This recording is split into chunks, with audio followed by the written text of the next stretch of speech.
పవిత్రమైనటువంటి కార్తీక మాసంలో వెంకటస్వామి వారి యొక్క దివ్య సన్నిధిలో కార్తీక బ్రహ్మవారి యొక్క ప్రాంగణంలో కార్తీక సోమవారం, ప్రత్యేకించి గ్రామం పేరు కూడా సోమవారం. కార్తీక సోమవారం, గ్రామం పేరు సోమవారం. సో ఈ శ్రీ విశ్వ విజ్ఞాన విద్య ఆధ్యాత్మిక పీఠం యొక్క కార్తీక మాస పరిచయ మీ భారతం నుండే మొట్టమొదట ప్రారంభింపబడింది. మరి మన గ్రామ సభ్యులు ఎంతో అదృష్టమవుతుంది. కార్తీక సోమవారం గ్రామం పీఠం యొక్క మొట్టమొదటి కార్తీక మాస పర్యటన మీ గ్రామంతో ప్రారంభించుకోవాలనేటువంటి ఈ గ్రామ సభ్యులందరూ చేసుకున్నటువంటి మహోన్నతమైనటువంటి మహద్భాగ్యం అదృష్టంగా భావించవచ్చు. ఆధ్యాత్మిక తత్వము నేటి దైనందిన జీవన విధానానికి ఎంతో అవసరం. ఎందువల్ల అన్నప్పుడు ఈనాటి సమాజంలో చూస్తున్నాము, లేచి దగ్గర నుంచి రాత్రి నిద్రపోయేంత వరకు అనేక రకాలైనటువంటి సంసారపరమైన మానసికపరమైనటువంటి ఎన్నో తాపత్రయాలు మనలో ఏర్పడుతున్నాయి. ఈ తాపత్రయాలు, కష్టాలు, బాధలు, సమస్యలు, ఆరోగ్య నష్టాలని, ఆందోళన, ఒత్తిడి ఇవన్నీ కూడా మన మనసుని బాధిస్తున్నాయి, నష్టపరుస్తున్నాయి, ఇబ్బందులు కలిగిస్తున్నాయి. ఇటువంటి పరిస్థితుల నుండి మనసుకు ప్రశాంతత సమకూర్చుకోవాలి. మరి ప్రశాంతత ఎలా వస్తుంది, మరి తృప్తి అనేటువంటి మనసుకు ఎలా ఏర్పడుతుంది అనే విషయంలో మనం విశ్లేషించుకున్నట్లయితే కేవలం మన ఆధ్యాత్మిక తత్వం ద్వారా మానసిక ప్రశాంతత, తృప్తి అనేటువంటిది మనసుకి ఏర్పడతాయి. మరి కార్తీక మాసం ఆహ్లాదకరంగా ఉన్నటువంటి వాతావరణం మనకి చల్లదనాన్ని ఇస్తూ శరీరానికి, మనసుకు కూడా ఆధ్యాత్మిక పరమైనటువంటి చల్లదనాన్ని కలిగించేటువంటి మహోన్నతమైనటువంటి పవిత్రమైనటువంటి కాలం కార్తీక మాసంలో. ఎందువల్లప్పుడు శివకేశవులకి ఇష్టపడేటువంటి కాలం, అంటే భగవంతుడు ఇష్టపడేటువంటి పవిత్రమైనటువంటి మాసము కార్తీక మాసము. ఈ కార్తీక మాసంలో దీపము, రూపము, నైవేద్యము, దానము, స్నానము అనేటువంటి ఈ మహోన్నతమైనటువంటి కార్యక్రమాలు మనం ప్రతిరోజు దైనందిన జీవన విధానంలో ఆచరించడం చేత మనకు శారీరక ఆరోగ్యము, మానసిక ఆరోగ్యం మనకు ఏర్పడుతుంది. అంటే శారీరక ఆరోగ్యము, మానసిక ఆరోగ్యము పరిపూర్ణంగా ఉన్నప్పుడే పరిపూర్ణమైనటువంటి ఆరోగ్యవంతుడు అని చెప్పడానికి అవకాశం ఉంది. అంటే మనం ఉదయాన్నే కార్తీక మాసంలో చల్లని నీళ్లతో స్నానం ఆచరించి దేహాన్ని శుభ్రపరచుకోవడం వల్ల శారీరక ఆరోగ్యం సమకూర్చుకోగలుగుతున్నాం. మానసిక ఆరోగ్యాన్ని భగవంతుని యొక్క సన్నిధానంలో, వెంకటేశ్వర స్వామి వారి యొక్క సన్నిధానంలో మనం దీప రూప నైవేద్యాలతో ఆ భగవంతుని మనస్పూర్వకంగా లక్ష్యంతో ప్రార్థించి అర్పించినట్లయితే మన మనసులో ఒక రకమైనటువంటి అనుభూతి, ఒక రకమైనటువంటి శక్తి మనలో ఆ భగవంతుని యొక్క ఆశీస్సుల ద్వారా మనలో ఏర్పడుతుంది. అప్పుడు మన మనసులో ఉన్నటువంటి అలజడి, అశాంతి, ఆందోళన, ఒత్తిడి ఇవన్నీ కూడా క్రమేపీ తొలగిపోతాయి. ఆ విధంగా మనం ఈ ప్రతిరోజు ఈ నెల అంతా, కార్తీక మాసం అంతా ఆ విధంగా చేయగలిగినట్లయితే మనలో మానసిక ఒత్తిడి తగ్గుతుంది, ప్రశాంతత ఏర్పడుతుంది, మనకు మానసిక ఆరోగ్యం సమకూర్చుకోగలుగుతాం. తద్వారా మన యొక్క జీవన విధానంలో ఒక చక్కటి ఆధ్యాత్మికపరమైనటువంటి బాట ఏర్పరుచుకుని మనం ప్రయాణం చేయడం చేత మనం ఎన్నో సమస్యలను అధిగమించడానికి అవకాశం కలుగుతుంది. ఎందుకంటే మన సమస్య వచ్చిందంటే, కష్టం వచ్చిందన్నా, బాధ వచ్చిందన్నా భగవంతుని గుర్తు చేసుకోవడానికి బాధ వచ్చింది, భగవంతుని స్మరించుకోవడానికి కష్టం వచ్చింది, భగవంతుని ధ్యానాన్ని చేరడానికి మనకి ఈ అనారోగ్యాలు ఎన్ని వచ్చాయి. కాబట్టి భగవంతుని సన్నిధానాన్ని చేరుకుంటే, భగవంతుని ప్రార్థించుకుంటే ఈ అనారోగ్యం మనం తొలగిపోతుంది. కాబట్టి మన కష్టం వచ్చినా, బాధ వచ్చినా, దుఃఖం వచ్చినా భగవంతుని మరింత ఎక్కువగా స్మరించుకోవడానికి, భగవంతుని మరింత భక్తిగా ప్రార్థించడానికి ఇది ఒక పరీక్షా సమయం అని భావించి మనం భగవంతుని యొక్క సన్నిధానంలో, ఆనందంలో మన భగవంతుని లక్ష్యంతో ప్రార్థించి ఆయన యొక్క మహోన్నతమైన ఆశీస్సులు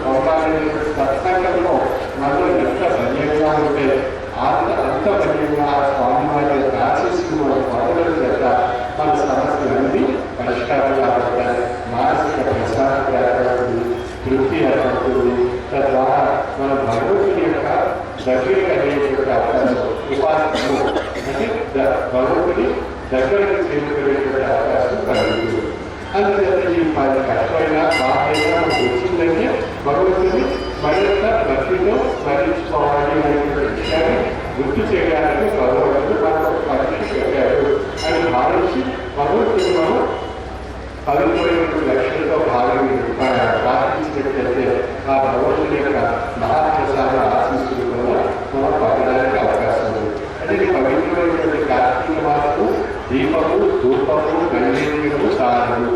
దీపావళి భగవంతుని యొక్క సన్నిధానంలో మనం ఈ దీపాన్ని వెలిగించడం అన్నట్లయితే మనలో ఉండేటువంటి అజ్ఞానమైనటువంటి ఆ చీకటిని తొలగించుకుని జ్ఞాన స్వరూపమైనటువంటి తేజస్సుని ప్రకాశింప చేసుకోవడం అనేటువంటి అర్థాన్ని సూచిస్తుంది.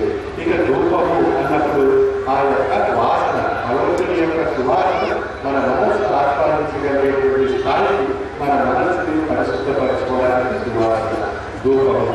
ఇక నైవేద్యం మన భగవంతుని సన్నిధానంలో సమర్పించేటువంటి ఆ ప్రసాదం ఏదైతే ఉందో అందులో ఒక భగవంతుని యొక్క శక్తి ప్రసరింపబడి ఆ ప్రసాదంలో ఆ ప్రసాదంలో రుచించడం చేత మన శారీరకమైనటువంటి అనారోగ్యాలన్నీ కూడా తొలగింపబడతాయి. ఆ విధంగా నైవేద్యం యొక్క విశిష్టత. ఇక 4వ వస్తువు దానము. మన భగవంతుడు మనకి ప్రసాదించాడు, మనం వృత్తికి లోటు లేకుండా ఆ లోటు లేనటువంటి ఆ వృత్తిలో కొంత భగవంతుడు ప్రసాదించేటువంటి కొంత మొత్తాన్ని మన ధార్మిక కార్యక్రమాలకు లేదా మన సామాజికమైనటువంటి కార్యక్రమాలకు మనం వెచ్చించి మన తోటి వారికి అనారోగ్యపడినటువంటి తోటి వారిని వారి ఆర్థికంగా నలిగిపోయినటువంటి వారిని ఎంతో కొంత మేర వారిని సారవరించి వారిని కూడా మన ఆరోగ్యపరమైనటువంటి విషయంగా సమర్పించుకోవడానికి వారిని ఆ విధమైనటువంటి స్థితిని కల్పించేటువంటి విషయంగా దాన కార్యక్రమాలు కూడా చేయగలిగినట్లయితే మనకు ఆ భగవంతుడు ప్రసాదించినటువంటి 5 అంశాలు ఈ పవిత్రమైనటువంటి కార్తీక మాసంలో మనం నెరవేర్చుకోగలిగినట్లయితే మన భగవంతుడికి ప్రీతి పడకు కాబడేటువంటి అవకాశం కలుగుతుంది. అంటే భగవంతుడు ఇష్టపడినటువంటి కాలాన్ని మనం ఇష్టపడే భగవంతుడి కాలాన్ని మనం స్వీకరించగలిగినట్లయితే మనలో భగవతత్వాన్ని గ్రహించగలిగేటువంటి అవకాశం ఏర్పడుతుంది. అటువంటి మహోన్నతమైనటువంటి కార్తీక మాస కాలాన్ని ప్రతి ఒక్కరూ ఈ 30 రోజుల కాలం భగవంతుడి యొక్క సన్నిధానంలో కొంత సమయాన్ని వెచ్చించి ఆయన యొక్క సమక్షంలో మనం ఆ మహోన్నతమైనటువంటి ఆశీస్సులు కొన్ని గ్రహించాలనేటువంటి సంకల్పంలో ఏర్పడుతున్నట్లయితే ఆ భగవంతుడి కృప మనపై ప్రసరింపబడినట్లయితే మనం దైనందిన జీవన విధానం సుఖమైన కావాలంటుంది. భావం తద్భవతి. మన యొక్క భావం ఆ యొక్క భగవంతుడికి సమర్పించుకున్నట్లయితే ఆ భగవంతుడు మనకు కావాల్సింది మనకి ఇస్తాడు. మ్యాన్ ప్రపోజల్స్ నాకు ఇష్టం. మనిషి ఎన్నో ప్రతిపాదిస్తూ ఉంటాడు, కానీ భగవంతుడు తిరస్కరిస్తాడు. కారణం మనం భగవంతుడి యొక్క విషయంలో మన యొక్క ప్రయాణాన్ని బట్టి భగవంతుడు మనకి కావాల్సిన పదార్థాలు మనకి ఇవ్వడం జరుగుతుంది. అంటే ప్రసాదాన్ని పొందడానికి లేదా ఆశిస్తున్న మనం పొందడానికి మన యొక్క లక్ష్యాన్ని భగవంతుడికి సమర్పించి మనం భగవంతుడి యొక్క మౌలికమైనటువంటి ఆశీస్సుని పవిత్రమైనటువంటి కార్తీక మాసంలో మనం ధరించేటువంటి కాలాన్ని సద్వినియోగస్తులు భగవంతుడు పాత్రలు కావాలి. అదేవిధంగా మనకి స్వామి మనకి ఒక చక్కని కార్యక్రమాన్ని ఏర్పాటు చేస్తారు. మన గవర్నమెంట్ ద్వారా నా మొక్క నా శ్వాస అనేటువంటి కార్యక్రమం అన్నప్పుడు మన కార్తీక మాసం వనభోజనాన్ని వెళ్తుంటాం. ముఖ్యంగా మనం రాసి చెట్టు కూర్చొని మనం చక్కని భోజనాన్ని ఆలోచిస్తాం. మరి అక్కడ ఆ చెట్టు కింద నీడ ఎలాగేటువంటి మనం మొక్కలు నాటడం ఆ నీడ ఏర్పడింది. ఆ నీడ చెట్టు నీడ మనం ఆ మహాప్రసాదాన్ని కార్యక్రమాల్లో విధిస్తున్నప్పుడు ఎంతో ఆనందం కలిగింది. ఆ కట్టడానికి కాదు ఆ చెట్టు నీడ ఆనందంగా మనకు అనిపిస్తుంది. అటువంటి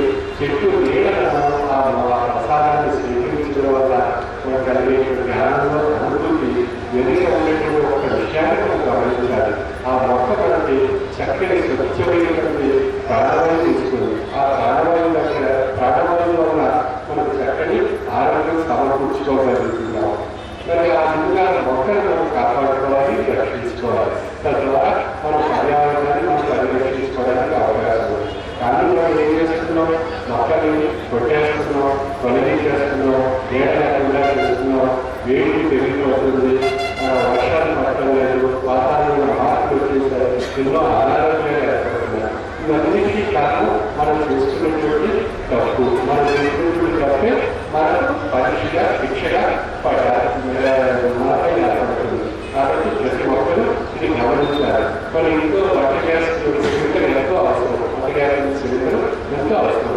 అలాగే మన ఆరోగ్యానికి ఆక్సిజన్ అనేటువంటి ప్రాణవాయువు సిలిండర్ అవసరం. ఆ సిలిండర్ ఎవరు? మొక్క. అందుకే నా మొక్క నా శ్వాస అనేటువంటి కార్యక్రమం ఈ జీవన ద్వారా అందించే అన్ని గ్రామాల్లో పట్టణాల్లో అన్ని ప్రదేశాల్లో కూడా ఏర్పాటు చేయలేదు. కాబట్టి మనందరూ ఈ కార్యక్రమంలో ఏం చేయాలి?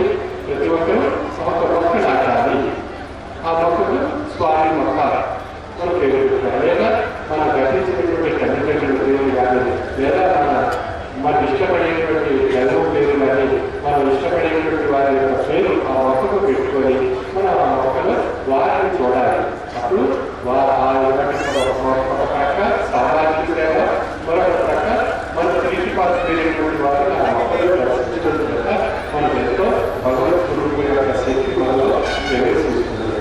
కాబట్టి మన ప్రతి ఒక్కరూ కూడా ఈ కార్యక్రమాలలో దైవ సన్నిధికి వెళ్ళి ఆ భగవంతుని దర్శించుకుంటూ మనం ఈ కార్తీక మాసంలో ఒక మొక్కలు ఈ రోజు నాటినట్లయితే 30 రోజులు ఆ మొక్కలు చక్కగా నీళ్ళు రోజు పోయించినట్లయితే ఈ చల్లని వాతావరణంలో ఆ 30 రోజుల్లో ఆ మొక్కకు నీళ్ళు రోజు వేసి పోయించడం వల్ల ఆ మొక్క 30 రోజుల్లో ఆ మొక్క చక్కబడి మంచి మొక్క ఎదురుగా ప్రారంభించుకోవడం జరిగింది.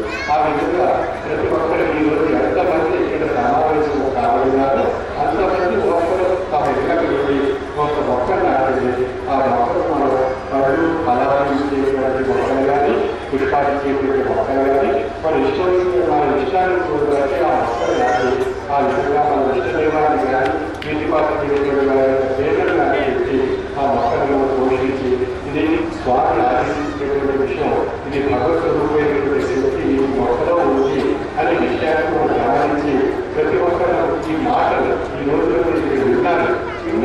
విన్నటువంటి మాటలు మన ఇంటికి వెళ్ళి ఆచరిస్తే స్వామి మాటలు మనం ఆచరించినట్టు వారి యొక్క ఆశీస్సులు పొందగలిగేటువంటి అవకాశం మనకు ఏర్పడుతుంది. కాబట్టి ప్రతి ఒక్కరు ఇంటికి వెళ్ళిన తర్వాత మరి చేస్తారా? చెప్పండి, చేస్తారా? మరి ఈ విధంగా చేస్తాను అంటేనే మళ్ళీ సంవత్సరం కార్తీక మాసంలో ఈ గ్రామానికి రావడానికి అవకాశం మీరు కల్పించగలుగుతారు. కల్పిస్తారండి. ఆ విధంగా మన మంచిని కోరి స్వామి మన గురించి మన దగ్గరకు వచ్చినప్పుడు వారి యొక్క మాటకు మనం వినిపించి ప్రతి ఒక్కరు ఈ రోజే ఇంటికి వెళ్ళంటే తమ ఎవరికి వారి మొక్కలు చూడండి, ఇళ్ళ దగ్గర వెళ్ళి లేకపోతే మన గ్రామం రహదారికి ప్రక్కన మనకి ఆ మొక్కలు వేయటం, ఆ మొక్కల కాలానికి కలిసి ఏర్పాటు చేసుకోవడం, ఆ విధంగా ప్రతి ఒక్కరూ ఈ ఒక్క ఆజ్ఞను పాటించినట్లయితే దాంట్లో 12 సంవత్సరానికి ఈ విధంగా చేయడం వల్ల మనం ఏ విధమైనటువంటి ఆనందాన్ని, ఏ విధమైనటువంటి అనుభూతిని మనం పొందగలిగాము అనేటువంటి విషయం ఈ యొక్క అనుభవంలో మీరే చెప్పగలుగుతారు. కాబట్టి దేవుని యొక్క తత్వము, సామాజిక తత్వము, మానవులతోనే ఈశ్వరత్వము అని తెలియజేసేటువంటి తాత్విక వేదము. అందుకే జాతి, కుల, మత, స్త్రీ, పురుష, ధనిక, పేద అనేటువంటి వ్యత్యాసం లేకుండా సర్వేశ్వరుడైనటువంటి భగవత్ స్వరూపం అందరిలో ఈ సృష్టి యావత్తు జీవినటువంటి నిపుణులైనటువంటి స్వరూపమైనటువంటి శక్తి, ఆ శక్తి యొక్క మౌనమైనటువంటి ఆశీస్సులు ఈరోజు వెంకటేశ్వర వారి యొక్క పరిధానంలో, కనకదుర్గమ్మ వారి యొక్క ఆలయ ప్రారంభంలో మన ఈ చక్కని ఆధ్యాత్మిక సదస్సుని కార్తీక మాసం మొదటి సోమవారం, ప్రత్యేకించి గ్రామం పేరు కూడా సోమవారం కావాలనేటువంటి మహోన్నతమైనటువంటి అంశంగా పరిగణించబడుతుంది. అటువంటి మహోన్నతమైనటువంటి అంశము ఆశయంతో ఈరోజు ఈ గ్రామ ప్రజలు పరిసర గ్రామ ప్రజలు ఏర్పాటు చేసుకుంటున్న ఆధ్యాత్మిక సదస్సుకి ఇచ్చేటువంటి ప్రతి ఒక్కరికి నా యొక్క ప్రత్యేక శుభాశీస్సులు తెలియజేసుకుంటాను. సర్వే జనాలు